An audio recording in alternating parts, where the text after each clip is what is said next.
I got this friend request from like the first famous person I've ever had a friend request from. This guy, Jayden Smith. Who? Jayden Smith, he friend requested me. Isn't that awesome? Oh, Jayden K. Smith is the best. So I think we're going to finally get some traction here on the podcast. I'm going to start pushing it towards them. Wait a second. Isn't that the whole scam thing of like someone that it's like a virus or something like that? No. It's Jayden Smith, the kid from the kid from that terrible Will Smith movie. Yeah. Yeah, Will Smith's son. Oh, that's his son?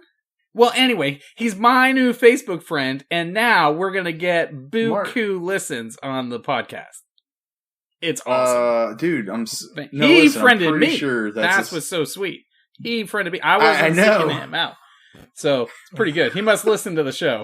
That's what I'm thinking. But this is going to be my new boy right here. That's going to be pretty good. I'm very optimistic. Marty. I'm not above playing off of my relationship with famous people to make the podcast bigger. I will ride somebody's coattails like a champion. It doesn't break my heart at all. But I want to talk to him. Thing? I've gotten messages left and right about this Jayden K. Smith. Yes. People are Facebook messaging What's going on? Don't do it. Don't be his friend. And I'm like, why not? Why can't I just be everybody's friend? Why can't I be a friend to all of the people, even the scammers? I want to be their friend. They need friends. So has he taken control of your Facebook and posted weird things on it? Has he done that yet? No, not yet. And why would he? He's my friend. I mean, a friend wouldn't do that. I mean, he's just going to promote my podcast for me like a champion to his millions of followers because everybody loves Jayden Smith. Because After Earth was such a great movie. After Earth was a horrible movie. And the next Karate Kid, like a champion. Eat your heart out, Ralph Macchio. The next Was it called The Next Karate Kid? Yeah. That was horrible. It was Jayden Smith like a champion. Wasn't Jackie Chan a drunk in that movie?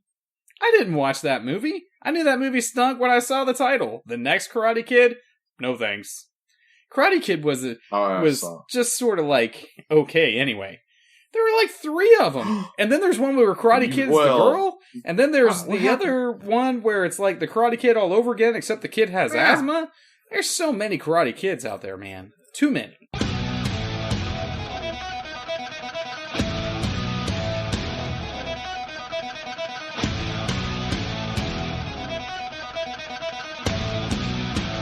Dude, I think I forgot how to do the pump up. Welcome to the show. That's right. It's your 2 favorite facially blessed individuals aiming to misbehave on this tonight. So glad you. That's right. That's right. It's the Goats of Podcasting. I got this. Okay. You got it. Yeah. Let's go.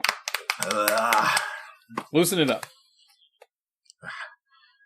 That's right, folks. We're back. Your 2 favorite. It's been a long time. Going over again. All right. Try it again. That's right, folks. We're back. It's your 2 favorite facially blessed individuals aiming to misbehave. That's right. It's the Goats of Podcasting, the 2 bearded preachers. My name is Justin. This is my good buddy Martin. It's great to see you. Great to be here with you all again. It's such a wonderful thing to be able to utilize this technology to have an audio diary of our friendship, Justin. It's great. It's amazing. An ongoing audio diary of our relationship. Yeah. You know what's going to happen. Huh. When we're long dead and gone, decrepit, because we're going to be talking about death tonight. Yes. When we're long dead and gone. People are going to listen to our podcast. It's going to be on the internet forever because I'm making sure in my will that it says this podcast has to be kept up forever. Forever. Okay? It will be kept up forever, and people will listen to us and be like, oh man, these guys were such good friends, and they helped each other out so much, and now they're dead. Man, that's going to be like depressing and stuff. But hopefully there'll be like 1,000 or so episodes before that happens. Maybe more than 1,000. I mean, that'd only be that'd be a long time. Okay, 1,000 episodes should be good. I should be ready to die by then. We're only at 83. We got plenty to go. Wait. 84. Did you not listen to the last episode? I did listen to it, but I just titled this one 83. Okay, well, you titled the last one 82, but it was 83. So, you know. All right, I'm going to change this one to 84. just for my sanity's sake. All right, it's just 84. Just to keep it together. But actually, 84. If we're honest with ourselves, how many we do 52, close to 52 in a year. Yeah. How many is that? How many is 1,000 after? Can you do the math? No, it's past 11. I'm not doing math. It's too late. All right. Is it past 11? I don't know what time it is. It's 11. It's 11 right now. All right. So it's past my bedtime. No more math. No math. All right. Good call. All right. Calm down there, Pyro. You know what I saw? My boys made me watch it was the Gordon Ramsay, Master Chef Junior. Oh, where he yells at the kids? He doesn't yell at them. He doesn't yell at them. Oh, that's disappointing. But he does tell them when they messed up, and I love that. Like, I like to see them cry and get kicked off the show. It's really funny. And then I saw this one kid, like, here's the deal, like, dude, they do like those little it'll happen and then it'll go to a commercial, something will happen. And this kid, like, apparently burned himself. Mm-hmm. He's like the age of Jonas. He's 9 and he's flambeing, where the fire shoots up and everything. He's flambeing something. Is that it? Flambe? Yeah, flambe. That's cool. Yeah. Flambe. Yeah, he's doing the flambe. Yeah. And I'm just like, and he's like, starts crying. And I start laughing. Number one, because I'm sitting there going, friggin' crybaby. And number two, because I'm like, who lets a 9-year-old flambe something? I mean, come on. Am I saying this right? I really feel like I'm saying it wrong. You're saying it right. You got it. I keep flambe. Flambe. Flam or flam? Flambe. Who lets a 9-year-old play with a giant fire? Like, you're just asking to get, and that should null any lawsuits later on too, because stupidity should, nullify lawsuits, in my opinion. You think so? Yeah, like if you do something stupid, like if you just stuck that in your mouth right now, that he's waving a match, right? Martin sticks it. Oh, you blew it out before you did it. Nuh-uh, dude, I totally did it for real. Yes, you did. And I saw you breathe. It goes out and you shoved it in your mouth. That was kind of weird. Here we go. See, I got a new location, and I've got all sorts of different toys here. You got to use your tongue. Oh, dude, that was closer. Are you in your new house? No, not yet. Let me tell you something, dude. Building a house, that's got to be, like, ridiculously hard. I've not done hardly anything at this place, but I've helped Ron on a couple of days to work on it, and I have no idea what I'm doing. Like, no idea at all. It's ridiculous how ignorant I am of all of this stuff. But I can pick stuff up and set it down. That's what I do while I'm there. Yeah. We went to Bible college, brother. We did not go to construction school. Right? And pretty much the vast majority of our skills in the world they're not real practical. We do have a very specialized skill set, don't we? And you can't do a whole lot extra with it. Dude. We freaking talk for a living, okay? Yeah. Yeah. Yeah. Talking don't build a house, okay? If you're God, it does, but not us. Dude, you are not lying. Let there be a house. Bam, it's there. But every time he shows me something, after I do it, I'm thinking, yeah, I could do this. I could do this. And so we laid some carpet, and I'm thinking, okay, I can do carpet now. I can lay carpet if I have to.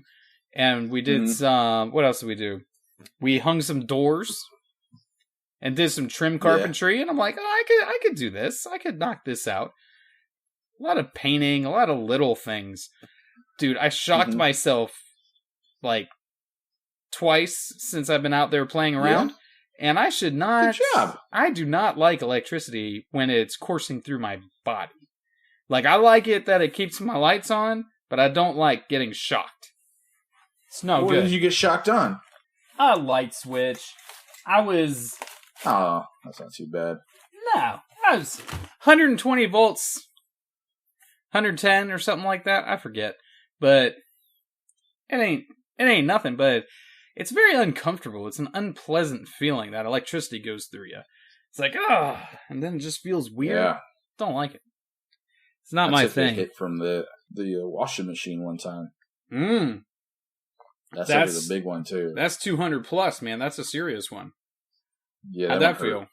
I don't really remember much. I do felt like I needed to go change my drawers afterwards. That's what I kind of felt like. Oh, okay. Did you? Did you poop your pants? A lot of numbness. Almost. I think I clenched really tight. And so, but yeah. I have been shocked many times. Yeah. Like Dana shocked me. When did Dana shock me? Oh, Dana shocked me when we were putting like the lights up and I got electrocuted. I don't know. I can't even remember how it happened, but he had me plug something in and it got plugged in wrong. And it was like the something wasn't connected right. And I got shocked while I was on a scaffolding like 20 feet up in the air. Okay. That's nice. Yeah. It's a good time. Yeah. It sucked. Yeah. See, this is why we shouldn't be doing this kind of stuff. Nah. Because electricians don't get shocked, do they? Donald's been shocked multiple times, but he's pretty much cool with it. Yeah. Maybe you gotta get used to it. I don't think we're really in the same category as Donald, though. He strikes me as the kind of guy who could get pretty much anything that he needed to get done. And I think that we're the kind of guys who hire guys like him to do stuff. You know what I mean? Agree. Yeah. I had a hole in my bathtub. Yeah. And I was going to fix it myself. And that was like a year and a half ago. Haven't had a bathtub for a year and a half. Hired someone to do it. It was more expensive, but at the same time, it's a lot cheaper because it's done and I don't have to do it. And I would mess it up 6 or 7 times. So I got to have new gutters put up. I got to get new gutters put up because they fell down from the rain that we've been having. I'm hiring someone to do that too because I can't do it. Yeah. I'm going to screw it up. Farm it out. Yeah. Forget that crap. Yeah, man. So, hey, man. That's good. Yeah. But we're almost there in the house. Yeah. Almost there. Yeah? Pretty close. Right. I don't know. This has been a weird week, dude. It's been a weird week. So why? What's going on? Well, all right. First of all, tonight was super weird. We're doing VBS. And is it fun? And me... It's fun. Yeah, I'm having a good time.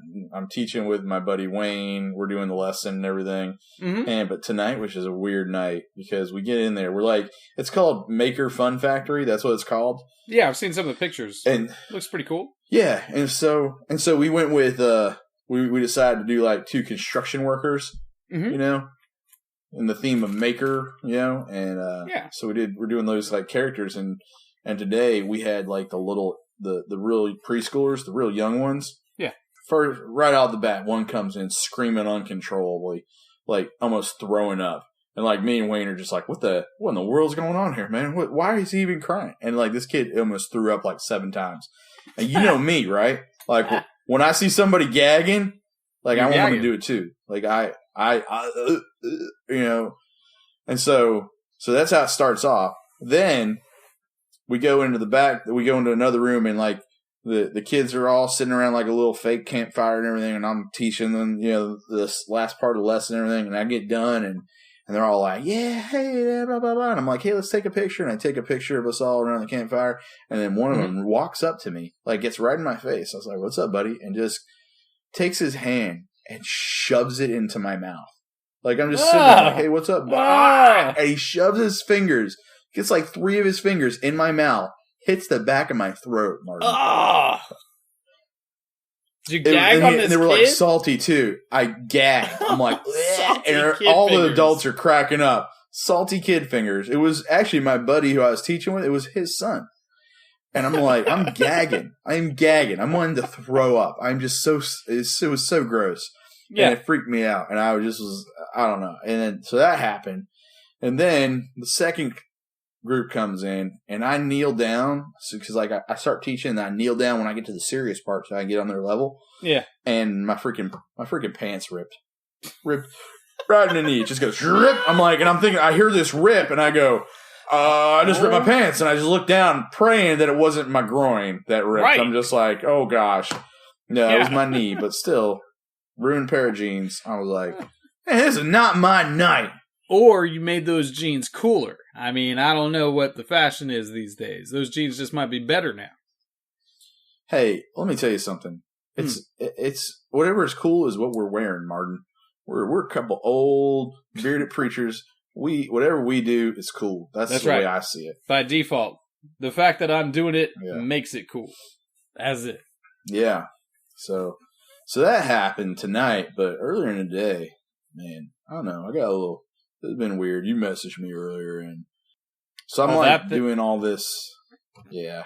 So I'm doing all this stuff with searching for a new youth minister, and as I interview everybody, like we're looking for somebody that is able to invest long term. That's what we're looking for. Yeah. And I always use kind of my experience, saying, hey, we're looking for somebody that can grow up with the kids. Like we want you to like later on down the road to be able to do their weddings, hold their babies. And I said, dude, this has been a blessing for me. Yeah. I've done weddings for me. I've seen my kids get married. I've held my kids' kids, like that's like, that's the blessing of being a youth ministry for 11 years at one church. Like, and that's what we want for our kids, and I share all that. And then today I find out when I wake up, I see on Facebook that one of my students passed away. And, he's 24 years old. He left, he graduated the year I transitioned into the lead pastor. And, he graduated that year, and he's 24 years old, and he, died of cancer. And so I was just, I don't know, that's not cause it's weird. I'm sitting here going, you'll be able to hold their kids. You'll do their weddings. And I'm thinking to myself today, I was like, man, I never thought I'd be like, you'd see some of them die. Like, this is the first time that's happened, you know? And so, it was like real sobering for me, and it was weird. I've been like, I'm off and on emotional all day, like I'm fine 1 second. And then I just kind of think about it, and then someone will message me and then I just get emotional, and I don't know. It's weird. So I don't think it's weird. I think it's normal. I feel weird. It's normal for you to grieve, man. I mean, that's... Yeah. I mean, it's tragic. I saw that news and I was like, no way. That's what I was thinking. I was like, how does this even happen? Because it doesn't make sense. Because I remember fooling around with him. You know what I mean? Like, not a lot, just here and there. But... Yeah. It was called, in the youth group, all the kids and all the sponsors knew him as Turbo. Yeah. And, he's a good kid. Made me smile. He talked a million miles per hour. The kid just, he talked so much. And that's why I got the name Turbo. And then he would always ask questions. Like, and he would ask some questions that were just like, what? That doesn't make any sense. And so I would always say to him, I'd say, like, especially on like long trips, like he would just ask random questions, like one after another, after another, after another. And I remember one time I said, hey, listen, here's the deal, buddy. Turbo, you got 5 questions in 24 hours. That's it. I did that. I said, make them count. And he goes, wait, you got 5 questions. And I said, 5 questions in 24 hours. And he goes, wait, you mean I only get 5 questions? And I go, now you get 4. That's it, right? Like that, without missing a beat. And he was like, I think, they thought about his questions a little bit more, but it's just, hey, it was just like, and that's the thing. Like, I remember like, teaching, he's in there, he's learning about God, learning about Jesus. I'm teaching him and everything. And then we're outside and we're playing. Like, I can remember that kind of stuff. I can remember him asking questions. I can remember him. Sometimes it drive me nuts, Yeah. But at the same time, he would do these little quirky things that would make me smile and make me laugh. He had such a good heart. And so I like remember all that. And then I'm just like, dude, just like that, he's gone. And it's weird. It's real sobering. Real sobering. What's that like for you? To think about him as being all full of life, and now knowing that he's gone. What's that like?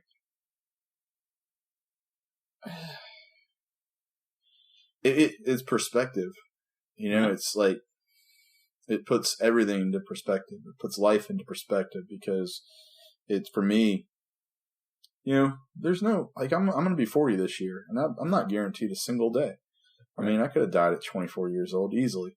I could have died on my own decisions by some of the stupid stuff I decided and did. Yeah. But he died from something he had no control over. He had leukemia, and that's one of those where it's, very few people survive that one. That's one of the bad ones. But it's like it puts everything in perspective, but it's almost numbing in a sense too. Like, that's kind of how you feel. Like, you hear that and you're just like, you really don't even know how to react. Mm-hmm. If it's somebody older, and they've had a wonderful life and they've done so many different things. Man, it's so different. It's so different. We had the death talk a couple months ago, right? About a lady that I'm like ministering to. She's getting ready to move on. She's still alive. She's still alive, Martin. Mm-hmm. She's still alive and kicking. And then you get this. She's 81 years old. Yeah. And a 24-year-old who just like that. Never had kids, not married. Was in the military for I guess 6 years, or 3 or 4, I think. And just like that, gone. It's weird, kind of numb, because you just kind of don't know what to do with it. So. All right, so you don't know what to do with it. No. I mean, I do know what to do with it, but at the same time, what do you know what to do with it? I don't know what that means. What do you don't know, but you know? You tell me what'd you do with it? What I'm gonna do is I'm gonna focus on the good times. I'm gonna focus on the kind of kid he was, the life he had. It's interesting, like, reading some of the stuff people had written about him and everything. One person said, you were the only one that would sit next to me at lunch. It was from somebody in high school. And I saw that. And like, yeah. I'm like, that's the kind of kid he was. He just really loved people. And so I'm going to remember that good stuff. And you know what? In hindsight, looking at like all the stuff you kind of saw and how many people loved him and the impact that he made for 24 years old, that's pretty impressive. And he was a Christian, and he was a Christian. He has his eternal gift, his eternal reward. I say I don't know what to do with it because it's just how emotions are.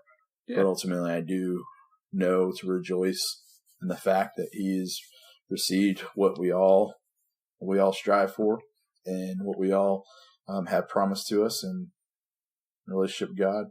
But at the same time, this is what I always tell everybody. I'm like, when you lose somebody, you're going to be sad.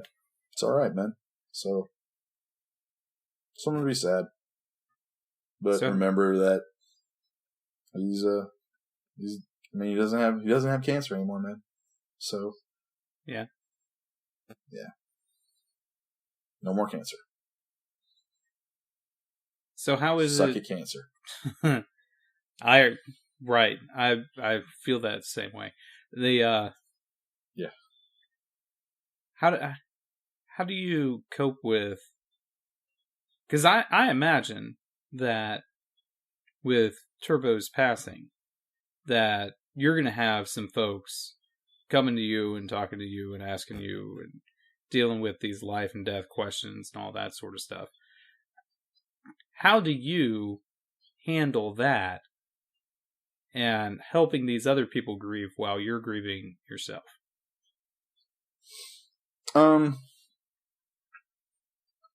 I mean, me personally, I can handle. I've gotten to the point where, I'll just listen. When people want to talk and they might ask questions, but a lot of times they just need to talk and express how they're feeling, and that's the best thing to do is just listen to them, and that's what I'll do. I've had a couple people messaging me, hey, did you hear about this? I'm like, yeah, I heard about it, and everybody. And here's the thing: everybody asks me, do you remember him? I'm like, oh, I remember him. I don't forget too many. You know, the only ones I forget are the ones that came in like once or twice and didn't come back. You know, but the ones that were part of the youth group, I remember them all. You know, and this is and so I'll listen and I'll remind them, you know, of what was important to him. I mean, this kid loved people. He really did. And not just people, but he would love the ones that no one else did. That was cool about him. You know, that was really cool about him. And I'll remind him about that. I'll remind him and I'll encourage him to think about, you know, the best memories, fondest memories. And, but I can maintain my composure while I'm doing that. But then when I'm alone, you know, or maybe talking with Faye, you know, I'll get a little emotional. And I even tell people, I'm like, go ahead and cry. It's okay. You're more than welcome to do it. So it's a part of it. Cry all you want to. You know, I had a buddy who, you know, a guy in the church who just lost one of his friends in the military. Died in a motorcycle accident. And I told him, cry. It's all right. You know, and I sat there with him while he cried, and put my hand on his shoulder, you know, just sat there and listened with him, listened to him talk, cried with him, you know. It's just kind of the idea of bearing each other's burdens and everything. Mm-hmm. So that's what I do and everything. And so I think it helps. I hope. Does it help you? Yeah. Yeah. Oh, it does. Yeah. Yeah. Well, I mean, here's the deal. When I'm sitting here talking to you about my feelings and things that are going on, it helps me immensely. And so I know the value of that for me. And so I guess hopefully it does help those other, and I think it does, but you know, it also reminds me once again that this is life, you know? Yeah. And what we have on this earth is a handbreadth.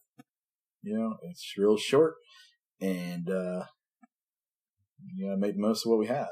And so, you know, and then that's the thing. For 24, the kid did pretty good. Made a pretty good impact. You know, and so for you know, hey, I had a lot of students. Go through my youth ministry, and you know, to make me smile, you know, thinking about him. I think that says pretty much. That says a lot because I have fond memories of him. You know, he had his little antics and had his little ways, and just make me smile. And it's funny because like all the other kids, you know, I've had a few students messaging me saying, "Hey, did you see?" And I'm like, "Yeah, I saw." And you know, it's the same thing. They all say, "I really like that kid." Mm-hmm. Yeah, he's a good kid. You know, so, but. Just thinking sad. Like I never thought that was the thing. I never put that into perspective. Like, yeah, you're gonna get to see your kids grow up and become adults, and as a youth minister, you'll just see that. You'll see them get married, and you'll see them have kids. And I don't know. And I knew. And here's the thing: I knew, but I never ever thought. And sometimes you'll see them die. I never thought about that until today. And I was like, dang it, you know, this is a part of it. Mm-hmm. This is the everything under the sun thing right here. This is a part of it. We always forget about it. Yeah. So. Welcome to intermission.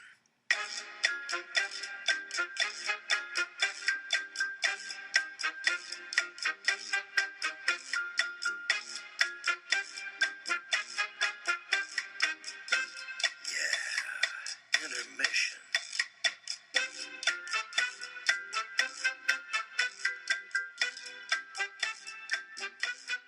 So yeah, like that's like, you know, it's been an emotional day today. Yesterday, man, what a weird day. It was a great Sunday.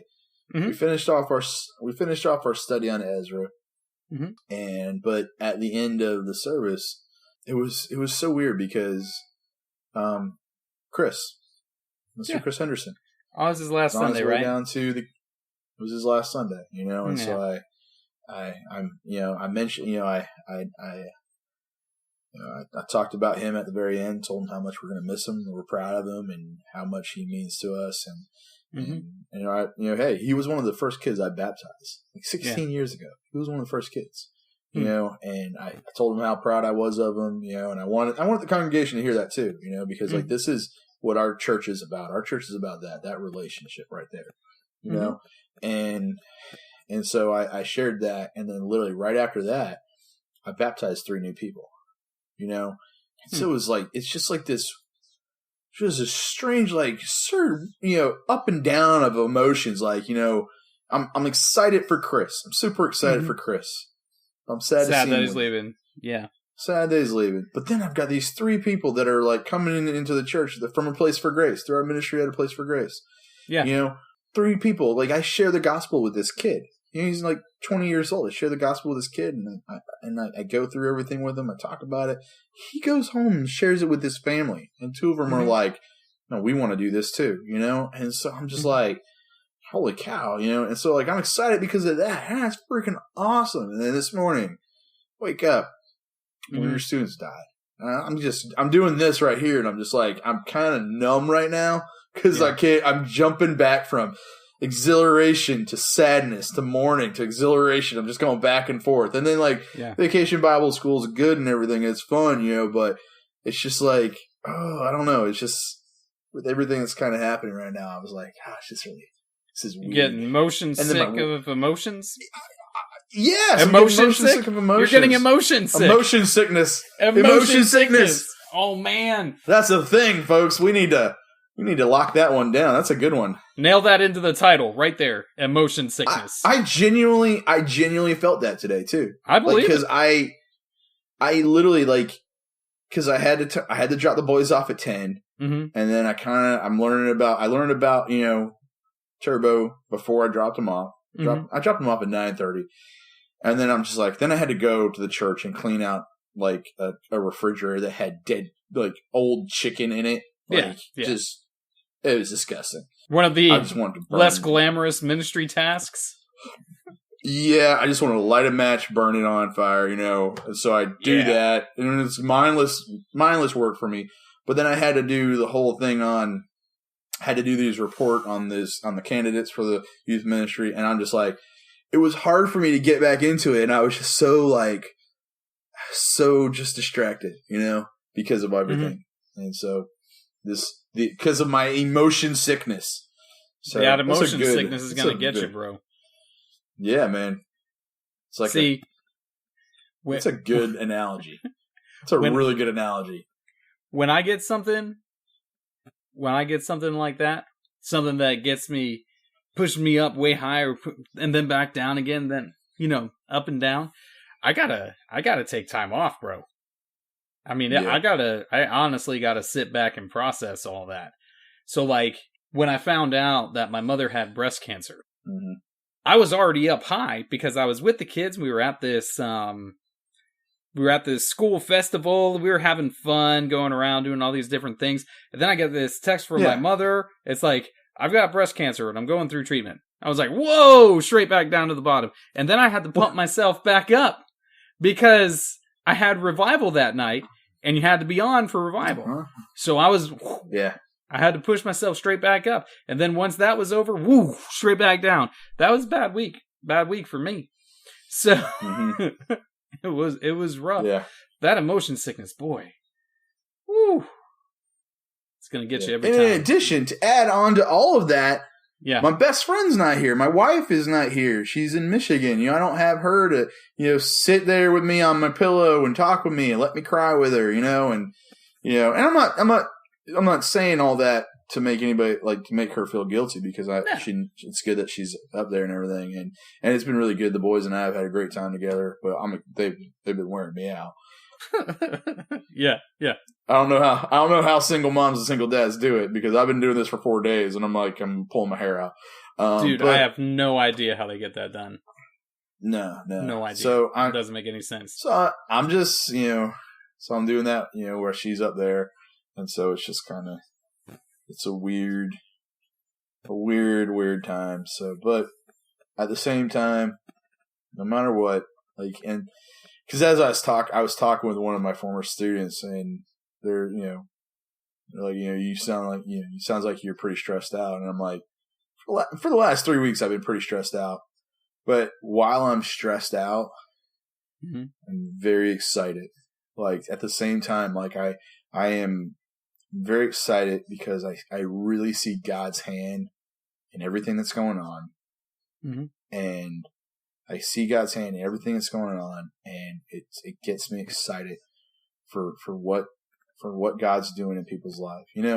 Like with Chris, leaving. Sad to see him leave, but I see God's hand moving him, taking him from where he was at, and he's moving on to a new adventure in life, and he's earned it. This kid's going to live in the Keys. It's like his dream, and he has been such a great young man for us, leading worship and helping us. Like, he's going to be a blessing to a church down there, a major blessing, like tremendous blessing to probably a church that is in need down there. He's going to be an amazing blessing to a church down there. And then I got these 3 people that just were baptized in our church, and I'm like, this is freaking awesome. This is like new lives beginning. They were homeless up till about 2 weeks ago. They were homeless. They just got a place, and they they surrendered their life to Christ. And this kid literally asked me, he's like, can you mentor me? Can you help me to be a Christian? And I was like, dude, I'm side by side with you. Let's do this. Like, that's exciting. And I see God's hand there. And then with Turbo's death, you know what? I see God's hand there too. The good hand of God on him, and, it just so happens that, hey, God finishes what he started. He has started a good work in you, and he will finish it out, and you can be confident that he'll finish it out to completion. And it just so happens that, Turbo's completion was at age 24, and so I see God's hand there too. Still sad, but at the same time, I see God's hand in everything, and with what he's doing with us as a church. So I'm stressed out. I'm super excited. I'm super pumped. It's really cool, and I think exactly what I'm talking about too, because you've been going through a lot of stuff in your church, like getting like new beginnings and starting new stuff and everything. And it's super stressful, but at the same time, you're like, this is cool. This is cool what's going on. Yeah. I'm very excited about this coming school year. I think this coming school year is going to be pretty, I don't know if it's going to be revolutionary, but I think it's going to be, or for our congregation, I think it's going to be very formative. I think this coming school year is going to be the one where we'll be able to look back and say, this was the real beginning of something happening right here. And that's coming up in August. See how, and I'm just sort of trying to prep for all that stuff now, because I think that a lot of pieces are falling into place. I think that we've got the right attitude, we've got the right opportunities, we've got a mission field right here in town where a lot of these folks have never even heard the gospel communicated in their language before. They've heard the gospel communicated in like things that sound antiquated and things that sound off or behind. They've heard 1950s Christianity, but they've not heard 2017 Christianity. You understand? Explain to them in their language. Right, exactly. So I think we're not talking foreign language. We're talking like how we talk, like just normal talk the way you talk. Let's leave out the vowels and the stuff like that, or the just applied to the modern context, applied to today. They've not heard the gospel applied to today. So as we do that, and as we're more intentional about applying the gospel to the way people live today, I think that we're going to see some real beginnings, or some real starts of something. Planting, so in that we're going to sow that seed, and we're going to start to see them pop up. That's what I think. Might not be harvesting, but we'll start to see it. Yeah. So I'm optimistic about 2017. Either that, or they're going to run me out of town. One or the other. Either way. Torches? Do you think they'll have torches? Pitchforks? That'd be funny. Yeah. Pitchforks and torches? That'd be funny. Oh, man. If you could get an angry mob, that would be the coolest thing in the world. I would have to... Mob.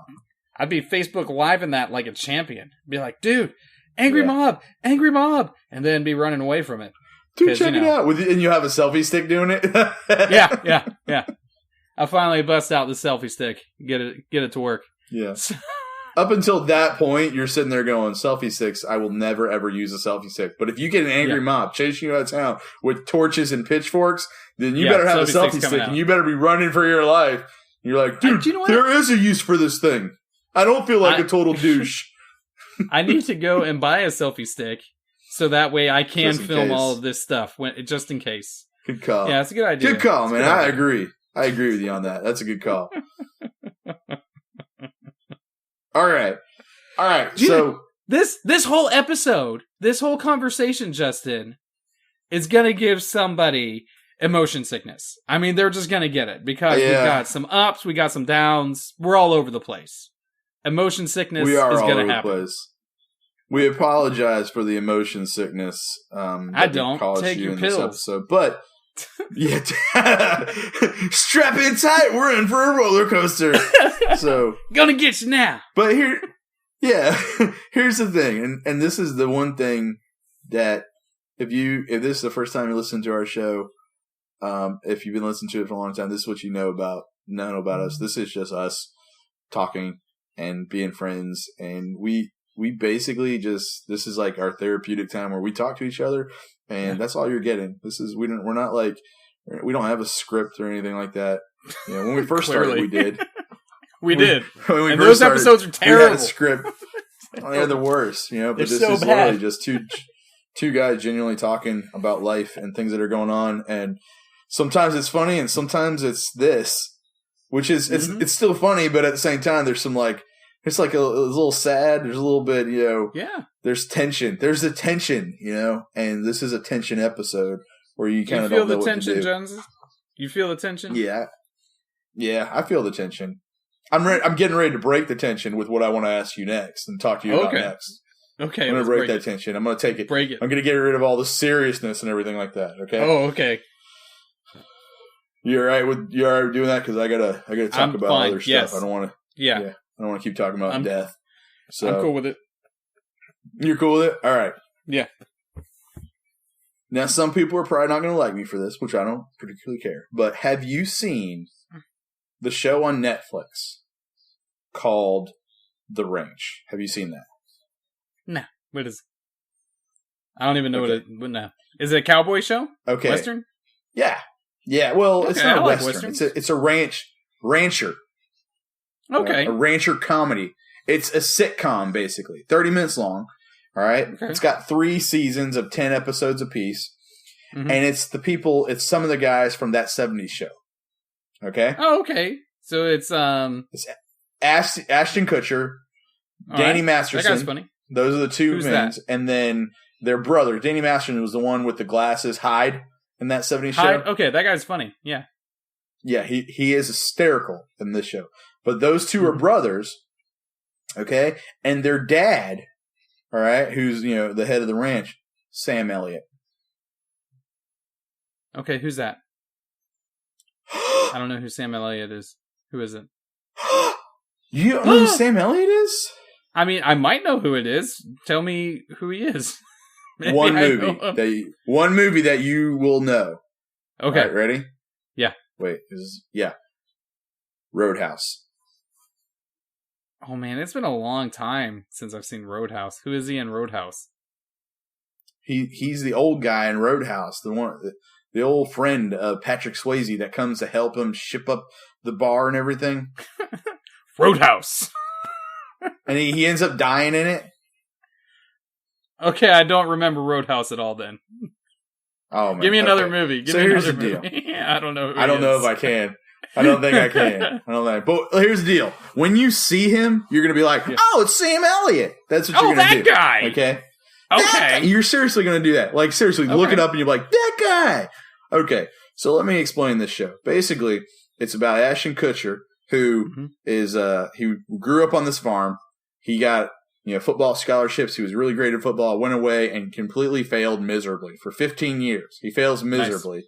Comes back home to his brother. All right, Ashton Kutcher's name, his name is Colt, and his brother's name is Rooster. Okay? Nice. And the dad's name like is it already. Bo. Okay, so it's Bo and Colt and Rooster. That's good. Yeah. And then their mom's name is Maggie, and she runs a bar, and they drink there for free. Okay? Okay. And it's just basically a bunch of one-liners, and they cuss a lot. I'll confess, they cuss a lot. They say a lot of bad words in it, but it's a Netflix show, all right? But it is hysterical. It is really, really funny, okay? And it's called The Ranch? The Ranch. And you highly recommend it? Yeah. I highly recommend it. If you want something funny, entertaining, a little light. Although Season 3 is getting a little too heavy for me right now. I'm a little ticked off. I can't stand Maggie. I just want to tell you this. I can't stand Maggie. All right? I don't want to tell you why I can't stand... because Maggie and Bo, although they're married, they don't live together. That's weird. It's super complicated. It's a complicated situation. Yeah. But if you look at Bo, which is the dad, Sam Elliott, he's a very grumpy old man. He's a grumpy old rancher, which I connect with. Like, you identify with that? I identify with that. Sam Elliott would be my spirit actor. Okay. Does that make sense? You know, like you have like a spirit animal, and you're like, oh yeah, you got a spirit actor. I have a spirit actor, and it's Sam Elliott. Like that's how I connect with him on a whole nother level. And I told Faye, I was like, I want to be a grumpy old man like Sam Elliott. And she's like, you're already grumpy enough as it is. And I was like, well, I could always be grumpier. I could take it up a notch, baby.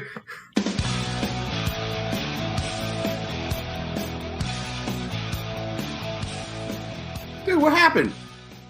I'm just sitting here, man. Talking about the Karate Kid. That's all I'm doing. Yeah.